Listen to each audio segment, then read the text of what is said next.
Hello friends, तो स्वागत है आप लोग का आपके अपने यूट्यूब चैनल शशि क्लासेस में। मैं आशुतोष पांडे पुनः उपस्थित हूँ आप लोगों के बीच एक नई वीडियो के साथ। आज हम बात करने वाले हैं संसद भवन के बारे में। जी हाँ, आज हम बात करेंगे संसद भवन और हम जानेंगे कि संसद भवन का स्ट्रक्चर किसने दिया था, लोकसभा किसे कहते हैं, राज्यसभा किसे कहते हैं, इसके पदासीन अधिकारियों के बारे में, इसमें कितने सीटें होती है लोकसभा में तथा राज्यसभा में कितने सीटें हैं, एग्लो इंडिया एक्ट कब हटाया गया था, किस संशोधन के तहत हटाया गया था। इस वीडियो में हम ये सब जानेंगे और जानेंगे क्यों लोकसभा को भंग कर दिया जाता है, वहीं राज्यसभा भंग कभी नहीं होती है।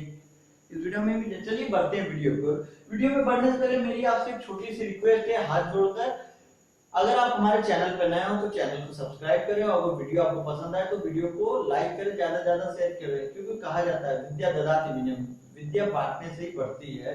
और छोटी सी बात और कहना चाहूंगा आप लोगों के बीच उपस्थित होकर कि कई बच्चे जो है, कई मित्र जो है वीडियो पे आते हैं, वीडियो को पूरा व्यू किए, पूरा वॉच किए ही चले जाते हैं। भाई जब तक आप पूरी तरीके से उसे वॉच नहीं करेंगे, आप उसके नॉलेज को, उस वीडियो में कंटेंट को आप कैसे पहचानेंगे। देखिए, हमारा कर्तव्य था, हमने वीडियो अपलोड की, अब आप सबका कर्तव्य बनता है आप सब इसे ज्यादा से ज्यादा वॉच करें, शेयर करें, क्योंकि कुछ ऐसे ओहदे के, कुछ ऐसे तबके के लोग भी हैं, कुछ ऐसे तबके के बच्चे भी हैं जिनके पास भाई शिक्षा नहीं है, उतना शिक्षा को परचेज करने का वो रास्ता नहीं है। क्योंकि देखिए, आप शिक्षा को क्या कहते हैं, बिजनेस के रूप में देखा जा रहा है। उसी मुहिम को मैं यहाँ खत्म करा चाहता हूँ। मेरा चैनल चलाने का मेन उद्देश्य यही है कि जो गरीब से गरीब बच्चा रहे उसके पास भी नॉलेज है, कम से कम वो भी जाने कि भाई क्या कहते हैं हमारे संविधान के बारे में, संसद भवन के बारे में और तमाम नॉलेजों के बारे में उसके पास भी नॉलेज है। देखिए, इससे मेरा कोई आर्थिक लाभ होने वाला नहीं है, बट मैं ये क्या कहते हैं, मेरा एक इंटरेस्ट है जो मैं आप सबके साथ साझा करता हूँ। यही मेरी एक अपील है आप सबसे कि वीडियो को ज्यादा से ज्यादा शेयर करें, लाइक करें और इसे आगे बढ़ाएं, क्योंकि ये सब आप ही के प्रयास से संभव है। ठीक, चलिए बढ़ते हैं वीडियो को। देखिए, इसमें दिया है संसद भवन, सेंट्रल हॉल, विदेशी प्रतिनिधि भाषण देते हैं। अब हम यहाँ जानते हैं सेंट्रल हॉल किसे कहते हैं। अब कई बच्चे तो सोच रहे हैं सेंट्रल हॉल किसे कहते हैं। देखिए, संसद भवन का कुछ स्ट्रक्चर कुछ ऐसे होता है, गोलनुमा। मैं आपको स्क्रीन पे भी आपको दिखा दूंगा।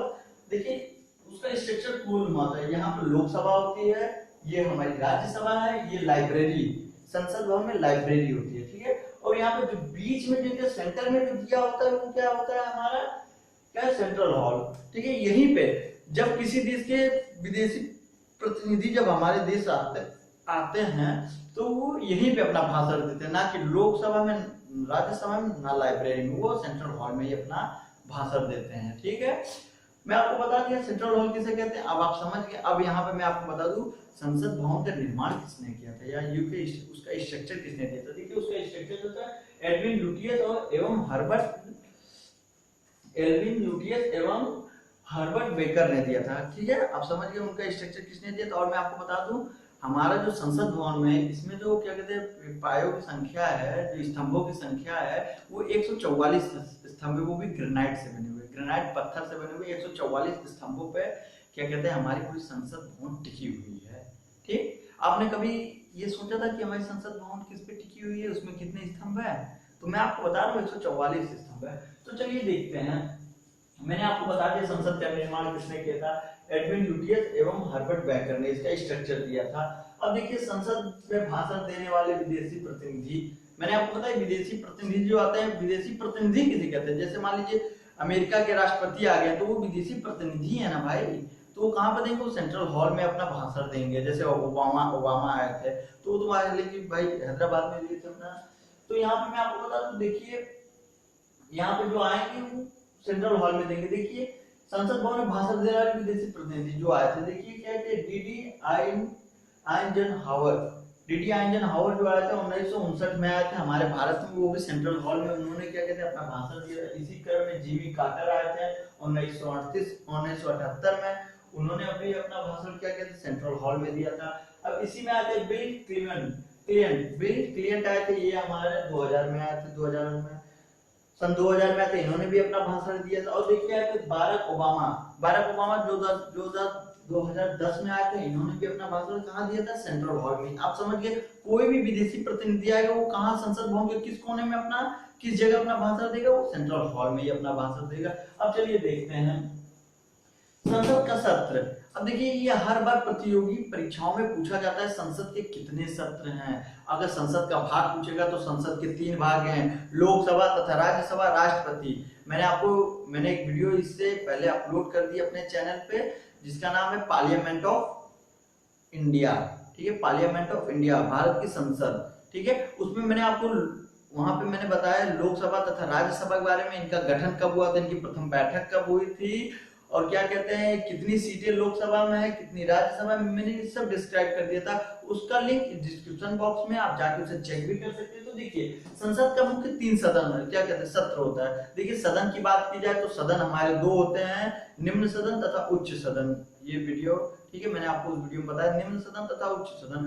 भाग इसमें 3 होते हैं, क्या कहते हैं लोकसभा, राज्यसभा, राष्ट्रपति। और इसमें सत्र की बात तो इसमें 3 सत्र चलते हैं, अपने संसद भवन में 3 सत्र चलते हैं, ठीक है। वो भी कौन कौन से बता तो बजट सत्र जो फरवरी से मई तक चलता है, मानसून सत्र जो है हमारा जुलाई से सितंबर तक चलता है, उसके बाद शीतकालीन सत्र ये हमारा नवंबर से दिसंबर चलता है। देखिए कई बार प्रतियोगी परीक्षाओं में पूछा गया है सबसे कम चलने वाला सत्र कौन सा है, तो शीतकालीन सत्र, ये नवंबर से दिसंबर ही चलता है। और सबसे ज्यादा चलने वाला बजट सत्र, क्योंकि ये जो है फरवरी से मई, अभी देखिए जो चल रहा है हमारा ये बजट सत्र चल रहा है, ठीक है, बजट सत्र, ठीक है। आप ये कॉन्सेप्ट आपका क्लियर हो गया। तो चलिए हम बढ़ते हैं लोकसभा तथा राज्यसभा के बारे में, हम इसमें जानते हैं कुछ इंपॉर्टेंट। देखिए लोकसभा हाउस ऑफ पीपुल, ये जनता का सदन है। मैंने आपको बताया इसे जनता का सदन क्यों कहा जाता है, इस वीडियो हम आपको आगे वीडियो में बताएंगे इसे जनता का सदन क्यों कहा जाता है।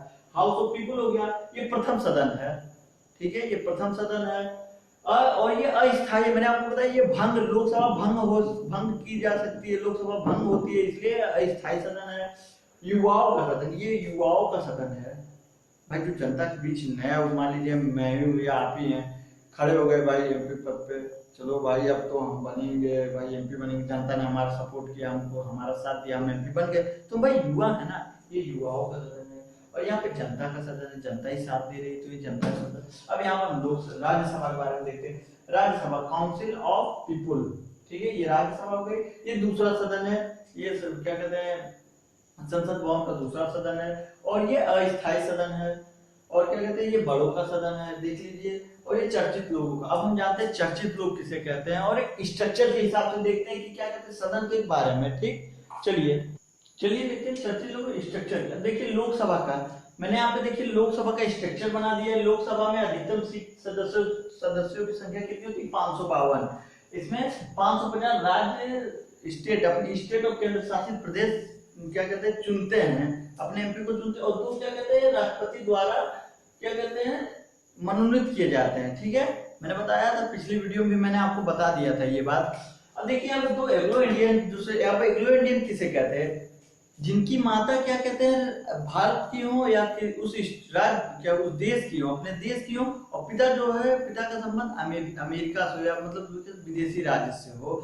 तो मान लीजिए कोई विदेशी व्यक्ति जो है वो अपने भारत आया, यही बस गया, यही शादी कर लिया, तो उसकी संतान जो वो एग्लो इंडियन होगी, ठीक। तो मैंने आपको बताया एग्लो इंडियन। अब यहीं पे मैं आपको बता दूं एग्लो इंडियन का जो आरक्षण था, ये संविधान संशोधन 104 के तहत ये आरक्षण खत्म कर दिया गया, यानी यूके राष्ट्रपति के पास ये जो एग्लो इंडियन उनको पावर थी, वो पावर खत्म कर दी गई। अब यहीं पे हम जानते हैं, देखिए लोकसभा में 552 अधिकतम सदस्य थे पहले, ठीक है, 2 एग्लो इंडियन थे, 550 जनता खुद उनको चुन के भेजती थी, 2 राष्ट्रपति के पास पावर थी कि भाई राइट था उनके पास कि वो कर सकते थे, ठीक। वो भी क्या कहते हैं सदस्य, तो वो जो क्या कहते हैं लोकसभा के सदस्य थे उनके विचारों से कर सकते हैं। अब देखिए राज्य और केंद्र शासित प्रदेश में देखिए क्या था, राज्यों से, अब यहाँ दोनों तो मैंने लिख दिया कि वहां से राज्य और केंद्र शासित प्रदेश में 550 सीटें आती थी, तो 530 सीटें जो हमारे राज्य से आती थी, स्टेट से, और क्या कहते हैं 20 जो है केंद्र शासित प्रदेश से, ठीक है। अब यहाँ पर देखिए ये हो गया, मैंने आपको बता दिया था कि क्या कहते हैं 104 संशोधन के तहत आरक्षण ये खत्म कर दिया गया। अब यहाँ पर देखिए वर्तमान में प्रेजेंट टाइम में कितने सदस्यों की संख्या कितनी है, 545 माइनस 2, ये माइनस 2 जो है ये एग्लो इंडियन माइनस कर दिए गए हैं। एग्लो इंडियन जो थे ये एग्लो इंडियन जो थे माइनस कर दिए गए, तो 545 माइनस 500, अब कुल सदस्यों की संख्या जो है लोकसभा 543 संख्या है, जिसमें से हमारे 530 राज्यों से आते हैं और ये 6 जो है क्या कहते हैं, यहाँ देखिए मैंने लिखा 6 माइनस, तो मैंने ये क्यों लिखा, देखिए जम्मू कश्मीर जो था, जो हमारा था, ये केंद्र शासित प्रदेश उसे बना दिया गया है, तो वहां पे स्टेट रह नहीं गया, वो केंद्र शासित प्रदेश हो गया, वहां पे 6 सीटें जो थी वो केंद्र शासित प्रदेश की हो गई। तो यहाँ पर देखिए 6 माइनस करके 524 सीटें वर्तमान में है क्या कहते हैं हमारे पास लोकसभा की, और 13 पहले थी, देखिए 530 और पहले 13 थी, उसमें 6 बढ़ा दी गई, तो 19 सीटें जो हमारी हो गई क्या कहते हैं लोकसभा की हो गई। आई होप आप समझ गए। चलिए हम जानते हैं राज्यसभा के बारे में, राज्यसभा के स्ट्रक्चर। चलिए देखते हैं राज्यसभा के बारे में।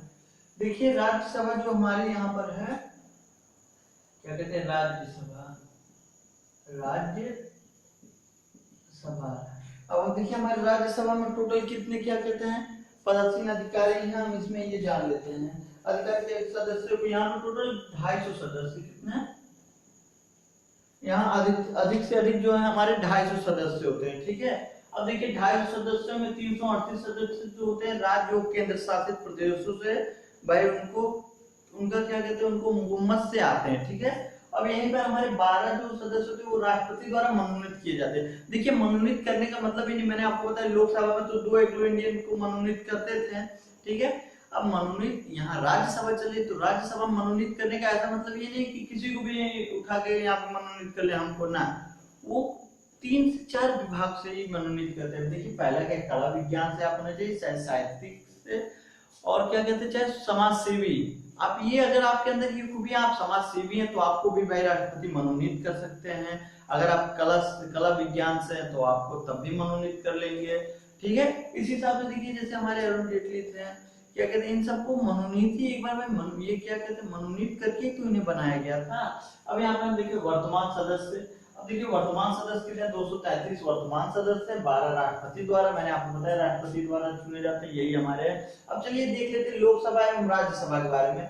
लोकसभा का कार्यकाल कितने वर्षों का था, लोकसभा का कार्यकाल 5 वर्षों का होता है, लोकसभा भंग भी कर दी जाती है। वहीं राज्यसभा का कार्यकाल जो होता है वो 5 वर्षों का होता है, ठीक। अब इसमें मैं आपको टॉपिक आप देख रहे होंगे भारत का लोकसभा में क्या योग्यता चाहिए, भारत का नागरिक होना चाहिए, उसकी आयु जो है 25 वर्ष, कम न्यूनतम 25 वर्ष होनी चाहिए, और वो किसी सरकारी लाभ क्या कहते हैं कोई सरकारी लाभ ना हो उसके पास, और क्या कहते हैं यहाँ पर देखिए पागल ना हो, पागल से मतलब क्या कहते हैं थोड़ा क्या कहते हैं वो माइंडली डिस्टर्ब ना हो, हाँ माइंडली डिस्टर्ब नहीं चाहिए, और ये जनता का सदन है, ये भंग किया जा सकता है। और इसी का सेम जो है हमारा देखिए राज्यसभा के बारे में। देखिए राज्यसभा में क्या है, राज्यसभा में योग्यता वो भी भारत का, देखिए लोकसभा में भारत का नागरिक, राज्यसभा में भारत का नागरिक। लोकसभा में आयु कितनी पूछी गई है 25 वर्ष, इसमें 30 वर्ष, ठीक है।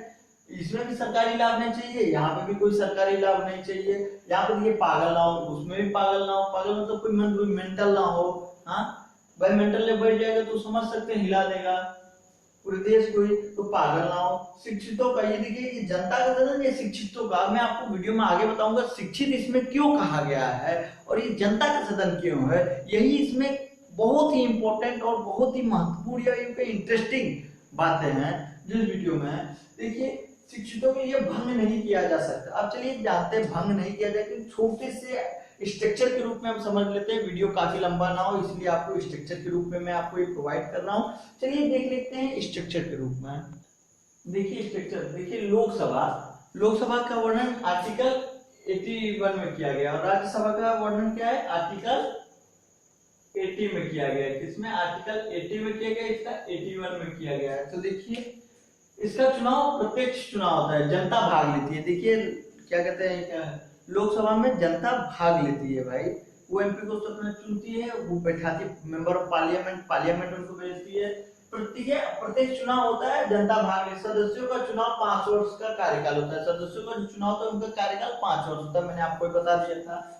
एमपी देखिए जो एमपी सेलेक्टेड जो मतलब क्या कहते हैं सांसद बने होंगे 2019 में उनका क्या सदस्य बने होंगे, 2022 में उनका कार्य 2024 में उनका कार्यकाल समाप्त हो जाएगा। अब हिसाब से देखिए राज्यसभा का, देखिए राज्यसभा का क्या होता है, राज्यसभा का इसका चुनाव अप्रत्यक्ष चुनाव होता है, प्रत्यक्ष नहीं होगा अप्रत्यक्ष होता है, और इसका चुनाव हर 2 साल में 1/3 सदस्यों का चुनाव हर 2 साल में होता रहता है, ठीक। अब यहाँ पे देखेंगे इसमें जो भाग लेते हैं, देखिए क्या कहते हैं, लोकसभा में जो है, लोकसभा में जनता भाग लेती है, मगर राज्यसभा में जो है शिक्षित वर्ग, मैंने आपको बताया था ना, शिक्षित वर्ग में विधायक हो गया, एमएलए हो गया, ये सब भाग लेते हैं भाई, ये सब अपना चुनाव करते हैं, ठीक है, ये सब मत देते हैं, ठीक है, इसमें ये सब भाग ले। प्रत्येक 2 वर्ष में 1/3 सदस्यों का चुनाव होता रहता है। जैसे कि मैं आपको बता दूं, फॉर एग्जाम्पल 2022 में जिनका हुआ, दूसरे को उनका 2020 में होगा, उनका भाई 6 साल तो अवधि है। देखिए 2020 से 2026 6 साल, 2022 से 2028 6 साल, 2024 से 2030 6 सालों के, मगर इसी 2 सालों के पीरियड में इनका 1/3 से 2 सालों के पीरियड में इनका चुनाव होता रहता है। 1/3 1/2 का चुनाव होता, इलेक्शन होता रहता है। इसलिए कहा जाता है हमारी राज्यसभा कभी भंग नहीं होती। क्या मान लीजिए जो 2000 क्या कहते हैं 2020 में जो सदस्य बने, वो 2026 में जो होगा उनका 1/3 तब तक चुनाव, 2 साल के भीतर ही में 1/3 चुनाव कर दिया जाएगा। जिससे 1/3 लोग जो सदस्य होते हैं कुछ बाहर निकल जाते हैं, कुछ आते हैं, तो कुछ बच भी जाते हैं ना। एक हिस्सा जो हमारा बचता है वही हमारे के राज्यसभा को चलाते हैं। और लोकसभा में क्या होता है, देखिए लोकसभा में जो होता है 2019 में सेलेक्ट हुए हैं, 2024 में उठा फेंकेगी जनता, अगर भाई चाहे तो। फिर अगर जनता को पसंद आया, आपके काम पसंद आया, तो फिर जनता आपको फिर विराजमान करेगी। इस वजह से क्या कहते हैं, लोकसभा भंग कर दी जाती है, राज्यसभा नहीं। अब हम इसमें जानेंगे पदासीन अधिकारियों के बारे में। वीडियो काफी लंबा हो चुका है। पदासीन अधिकारियों के, इसमें लोकसभा तथा राज्यसभा के पदासीन अधिकारियों के बारे में हम अगली वीडियो में जानेंगे। तब तक के लिए जय हिंद, जय भारत। अगर आपको वीडियो पसंद आई है तो वीडियो को लाइक करें, ज्यादा से ज्यादा शेयर करें, क्योंकि आप ही सबके सहयोग से ये सब मुमकिन है।